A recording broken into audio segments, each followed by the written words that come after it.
Utkarsha company याचे partner दंगेकरची Mrs, Balasaheb शेडगेची मिसेस, सुनील आहेरचा मुलगा, हमीद शेखचा मुलगा आणि रघु गौडा हे स्वतः पार्टनर आहेत.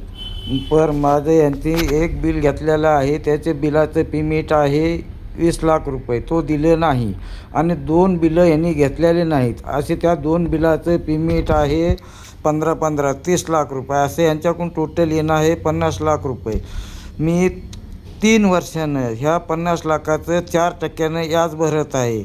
पर हा बाळासाहेब शेडगे पेमेंट देत नाही, दादागिरी आणि भाईगिरी करत आहे. आणि यांच्या पार्टनरला विचारलं, सुनील आहेर विचारलं, तो म्हणते बाळासाहेब शेडगेकडे जावा. अमित शेखला विचारलं, म्हणते बाळासाहेब शेडगेकडे जावा. ह्याच्यात रवी धंगेकर लक्ष घालीत नाही किंवा तो रघु गौडा लक्ष घालीत नाही. सगळ्यात मेन जड आहे तो आहे बाळासाहेब शेडगे. उद्या त्याला मी तर घेणारच आहे आज. बाकी माझ्या लेकराबाळाला काहीच बी त्रास झाला तर ह्याचा जिम्मेदार बाळासाहेब शेडगे आणि त्याचा मुलगा असणार आहे. 50 लाख रुपये येणं होतं तुमच्याकडून, म्हणजे भागीदारांकडून. तुमच्या पत्नी त्यामध्ये सहभागी आहेत. ते पैसे आले नाहीत आपल्याला असं तो म्हणतो. ह्याच्यावर मी सांगतो ना तुम्हाला ही पार्श्वभूमी कशी झाली ती. तर ह्या प्रोजेक्ट रन करताना आम्हाला काही दिवसांनी नोटीस आली आणि नोटीस आल्यानंतर विधान भवनामध्ये असलेलं वक्फ बोर्डचं ऑफिस, तिथले जे अधिकारी होते त्यांनी त्या दिवशी मी एक पत्र दिलं की ही जागा वक्फची आहे आणि ह्या वक्फच्या जागेचं त्याच्यामध्ये संबंध आहे आणि त्याच्यामुळे हा प्रोजेक्ट थांबवा. मग मी त्या अधिकाऱ्याला जाऊन भेटलो आणि अधिकाऱ्याला विचारलं, हे तुम्ही जे करताय ह्याच्यामुळे अनेक लोक आत्महत्या करतील, म्हणजे त्यात माझाही नंबर असेल. कारण हे जो प्रोजेक्ट करताना आम्ही सगळं लिगली केलं आहे, वकिलांकडनं CA घेतला आहे आणि आमचं रजिस्टर झालं आहे. पण त्यांनी त्यावेळेला असं सांगितलं की धंगेकर साहेब, ह्याच्यामध्ये मी तुमची माफी मागतो आणि ह्याच्यामध्ये मला वरनं प्रेशर आहे आणि त्याच्यामुळे आम्ही वक्फ बोर्डचं नोटीस तुम्हाला दिलेलं आहे. कंत्राटदार असलेल्या खलील शेख यांनी पुण्यातील गुलटेकडी भागातील राहत्या घरी फास घेऊन आत्महत्या केली आहे. पूर्वी त्यांनी लिहिलेल्या सुसाईड नोटमध्ये आणि स्वतः तयार केलेल्या व्हिडिओमध्ये त्यांच्या आत्महत्येला कारणीभूत ठरलेल्या त्यांच्या व्यवहारांचा आणि त्यांच्या आत्महत्येला कारणीभूत ठरलेल्या व्यक्तींचा त्यांनी उल्लेख केलाय. अनेक व्यवहारांमध्ये नुकसान सहन करावं लागल्यामुळे आपण आत्महत्या करत असल्याचं या खलील शेख यांनी नमूद केलंय. जी अनेक प्रकरणं किंवा ज्या अनेक व्यवहारांचा त्यांनी उल्लेख केलाय त्यातील एक व्यवहार आहे तो पुण्याच्या रविवार पेठेतील लक्ष्मी रस्त्यावरती असलेल्या या वक्फ बोर्डाच्या जमिनीचा. या वक्फ बोर्डाच्या जमिनीमध्ये खलील शेख यांच्यासह माजी आमदार रवींद्र धंगेकर, यांच्या पत्नी प्रतिभा धंगेकर आणि मनसेचे माजी नगरसेवक बाळा शेडगे यांच्या पत्नी वर्षा शेडगे या भागीदार होत्या.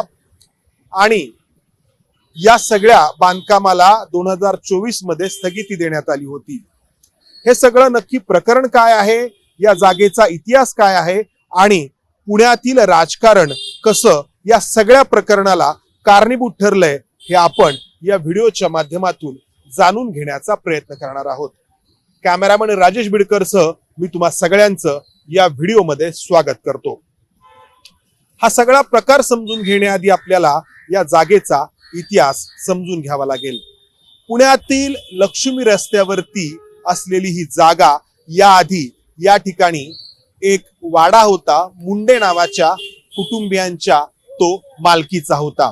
मात्र 1935 साली ही जागा डॉक्टर मोहम्मद खान करीम खान यांनी विकत घेतली आणि ती वक्फ बोर्डाला दान केली.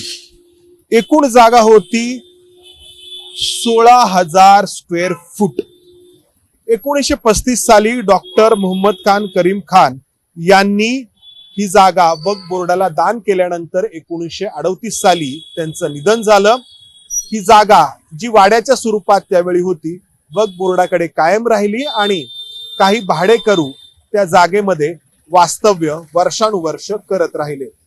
मात्र पुढे 1952 साली या वक्फ बोर्डाच्या ट्रस्टींनी, विश्वस्तांनी ही जागा LIC कडे गहाण ठेवली आणि मुदतीमध्ये LIC चे पैसे त्यावेळेचे ट्रस्टी फेडू शकले नाहीत आणि त्यामुळं LIC कडून या जागेचा लिलाव सुरू करण्यात आला आणि लिलावामध्ये 1966 साली इंद्रसिंग गुरुदत्ता आणि सेवासिंग गुरुदत्ता यांनी ही जागा विकत घेतली आणि ही जागा इंद्रसिंग गुरुदत्ता आणि सेवासिंग गुरुदत्ता यांच्या नावावरती झाली, मात्र त्याच वेळी वक्फ बोर्डाच्या ताब्यात देखील राहिली. पुढे या जागेमध्येच या इंद्रसिंग गुरुदत्ता आणि सेवासिंग गुरुदत्ता यांनी किंवा त्यांच्या वारसदारांनी ही जागा या ठिकाणी अशा बांधकामामध्ये रूपांतरित केली आणि इथे खाली हे दावत नावाचं हॉटेल देखील आपल्याला दिसतंय. इथे हे दुसरं एक दुकान दिसतंय. वरती ही इमारत दिसते आहे. ही जी इमारत आहे ती याच जागेतून उभी राहिली. एकूण 16,000 स्क्वेअर फीट जागेपैकी ही 6,000 स्क्वेअर फीट जागा या ठिकाणी अशा प्रकारे बांधकामात रूपांतरित झाली आणि ही 10,000 स्क्वेअर फीट जागा तशीच भाडेकरूंनी वापरामध्ये कायम ठेवली. 2010 मध्ये ही जागा या गुरुदत्ता यांच्या वारसांकडून उत्कर्ष असोसिएट्स यांच्यासोबत करार करून विकसनासाठी देण्यात आली आणि उत्कर्ष असोसिएट्स मध्ये भागीदार होते माजी आमदार रवींद्र धंगेकर यांच्या पत्नी प्रतिभा धंगेकर, माजी नगरसेवक बाळा शेडगे यांच्या पत्नी वर्षा शेडगे, हे खलील शेख ज्यांनी आत्महत्या केली, रवी गौडा आणि आणखी एक 5वा भागीदार. आणि त्यानंतर या ठिकाणी वाडा हटवून हे बांधकाम करण्याला सुरुवात झाली. आपण जर पाहिलं तर बऱ्यापैकी बांधकाम या इमारतीचं उभा देखील राहिलं, कॉलम तयार झाले, शटर देखील या ठिकाणी उभारण्यात आलं आणि जे भाडेकरू होते त्यांना या ठिकाणी घर देण्यात येईल असा करार देखील झाला आणि इतर जागा मग व्यावसायिक वापरासाठी म्हणून या उत्कर्ष असोसिएट्सच्या 5 भागीदारांकडून विकण्यात येणार होती आणि त्यातून त्यांना नफा मिळणार होता. मात्र 2024च्या लोकसभा निवडणुकीत रवींद्र धंगेकर हे काँग्रेस पक्षाकडून लोकसभेचे उमेदवार म्हणून पुढे आले. काँग्रेस पक्षाकडून ते निवडणुकीला उभे राहिले आणि या उत्कर्ष असोसिएट्स कडून करण्यात येत असलेल्या या बांधकामाला स्थगिती देण्यात आली. रवींद्र धंगेकर यांनी त्यावेळी राजकारणातून हे होत असल्याचा आरोप केला, तर दुसरीकडे भारतीय जनता पक्षाच्या नेत्यांनी पत्रकार परिषद घेऊन वक्फ बोर्डाच्या जमिनीवरती रवींद्र धंगेकर यांनी डल्ला मारल्याचा आरोप केला आणि त्यातून हे प्रकरण या बांधकामाच्या स्थगितीपर्यंत पोहोचलं. राजकारण राजकारणाच्या पद्धतीने होत गेलं, मात्र या बांधकामाच्या स्थगितीमुळे रवींद्र धंगेकर यांच्या पत्नीसह जे इतर 4 भागीदार या उत्कर्ष असोसिएट्स मध्ये होते ते आर्थिक विवंचनेत अडकत गेले. मागील वर्षी मार्च महिन्यात आम्ही याबद्दलचा एक रिपोर्ट केला होता, जेव्हा रवींद्र धंगेकर काँग्रेस पक्ष सोडून एकनाथ शिंदे यांच्या शिवसेनेमध्ये दाखल होण्यासाठी निघाले होते. त्यावेळी या 5 जणांपैकी एक भागीदार असलेल्या बाळा शेडगे यांनी एबीपी माझाशीच बोलताना असं म्हटलं होतं की राजकारणातून या प्रकल्पाला जी स्थगिती दिली गेली आहे त्यामुळे आमच्यावरती फाशी घेण्याची वेळ येईल, इतकी आमची आर्थिक अडचण वाढत आहे, कारण या प्रकल्पासाठी त्यांनी जे कर्ज घेतलंय ते वेळेत फेडू शकत नाहीयेत आणि दुसरीकडे या ठिकाणी जे लोक राहण्यासाठी येणार होते, ज्यांच्यासोबत करार झालेला होता, त्यांना देखील वेळेत ते राहण्यासाठी घर उपलब्ध करू देत नाहीयेत.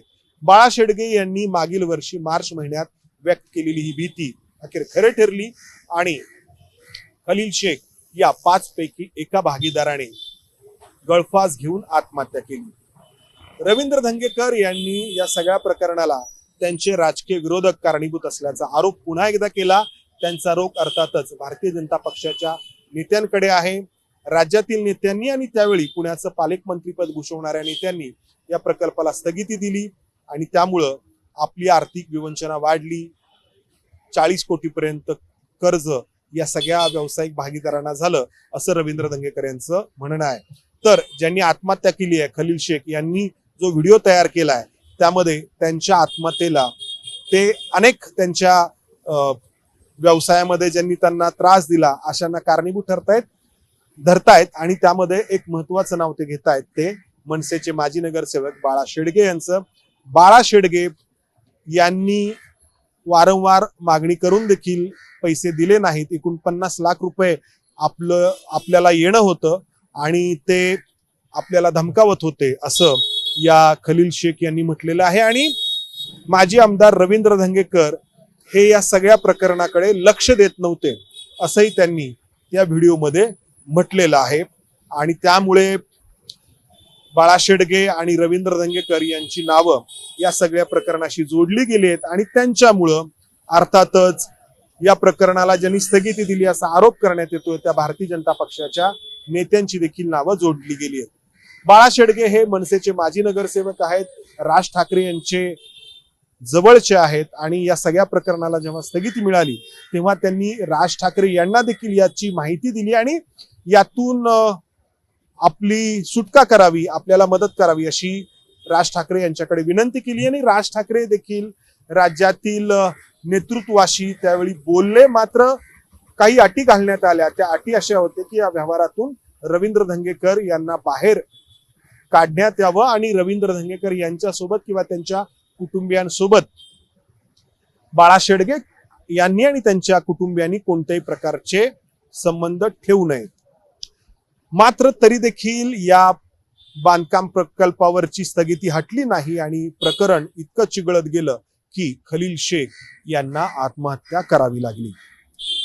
अर्थातच ही जागा वादग्रस्त, कारण या वक्फ बोर्डाच्या जागेच्या जवळपास 40% जागेवरती आधीच ही इमारत वर्षानुवर्ष उभी आहे. हॉटेल आहे, इतर काही घरं आहेत आणि उरलेल्या जागेवरती जेव्हा उत्कर्ष असोसिएट्स कडून बांधकाम करण्याचा प्रयत्न झाला तेव्हा या बांधकामाला स्थगिती देण्यात आली आणि राजकारणातून हे सगळं घडल्याचं रवींद्र धंगेकर आणि बाळा शेडगे यांनी म्हटलं. आणि दुसरीकडे भारतीय जनता पक्षाच्या नेत्यांनी धंगेकर आणि शेडगे यांच्यावरती वक्फ बोर्डाच्या जागेवरती डल्ला मारल्याचा आरोप केला. मात्र यातून झालं इतकंच, ते खलील शेख या व्यक्तीला, या कंत्राटदाराला आत्महत्या करावी लागली. राजकारण सामान्यांच्या कसं मुळावर येतं याचं हे उदाहरण. कॅमेरामन राजेश बिडकर, समंदार गुंजारी, एबीपी माझा.